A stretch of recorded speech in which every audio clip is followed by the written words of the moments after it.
Do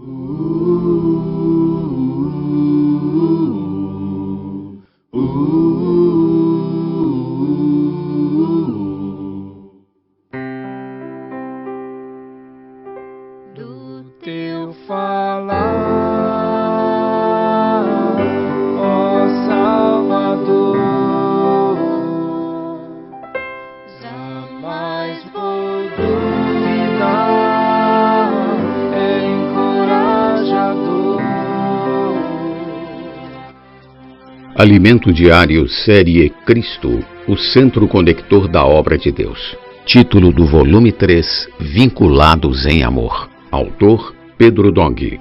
Título da semana 2, Cristo é o primogênito de entre os mortos para em tudo ter a primazia. Domingo, ler com oração 2 Coríntios capítulo 11, versículo 3. Receio que assim como a serpente enganou a Eva com a sua astúcia, assim também seja corrompida a vossa mente e se aparte da simplicidade e pureza devidas a Cristo. Os ataques do inimigo à mente. O pecado da desobediência acarretou a queda do homem, mas Cristo, com sua redenção, promoveu a paz com Deus para reconciliar todas as coisas na terra e nos céus. Colossenses capítulo 1, versículo 20. Pelo sacrifício de Jesus, podemos apresentar-nos santos, inculpáveis e irrepreensíveis perante Deus. Devemos estar sempre atentos à astúcia da serpente, pois assim como enganou Eva, também quer corromper nossa mente e afastar-nos da simplicidade e pureza devidas a Cristo. Para não ser enganados, devemos seguir o exemplo do apóstolo Paulo, que não se guiava pelos padrões humanos. Paulo disse que muitos o acusavam de ter um comportamento mundano, porém respondendo ele disse que embora andasse na carne, não lutava segundo a carne. 2 Coríntios capítulo 10, versículo 3. Porque as armas da nossa milícia não são carnais e sim poderosas em Deus para destruir fortalezas, anulando nós sofismas. Versículo 4. O termo armas aqui refere-se à palavra, que é poderosa em Deus para destruir fortalezas e anular sofismas. Satanás quer confundir nossa mente com sofismas, conduzindo-nos à dúvida, mas a palavra profética destrói fortalezas e toda altivez que se levante contra o conhecimento de Deus, levando cativo todo pensamento à obediência de Cristo. Quando a mente é corrompida, o homem torna-se rebelde e é subjugado pelo espírito que hoje atua nos filhos da desobediência. Portanto, para ser protegidos contra a armadilha da desobediência, precisamos seguir de perto a palavra profética. A imersão na palavra nos faz obedecer, pois inclina nossa mente para o Espírito, tornando-nos submissos ao falar de Deus.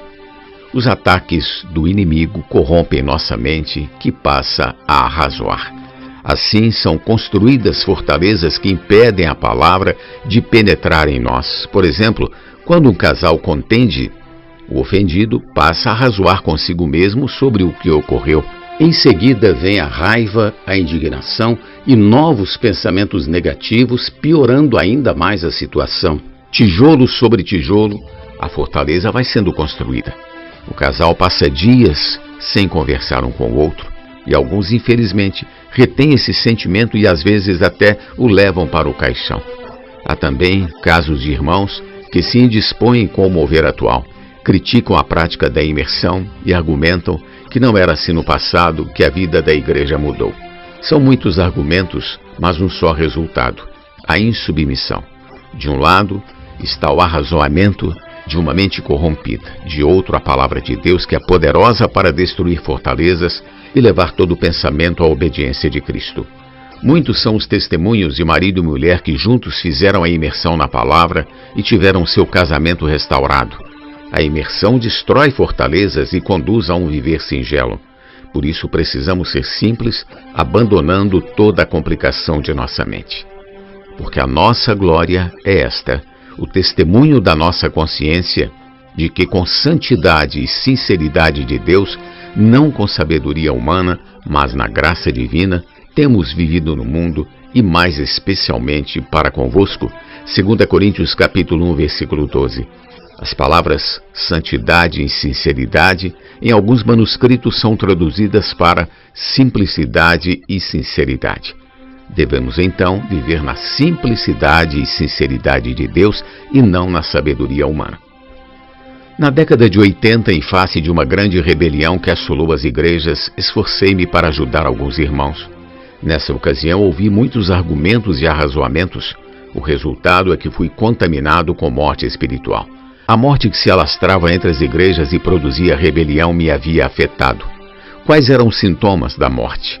Eu ouvia o irmão Dong e ficava razoando. Ele não deveria ter dito essas palavras ou falado desse modo.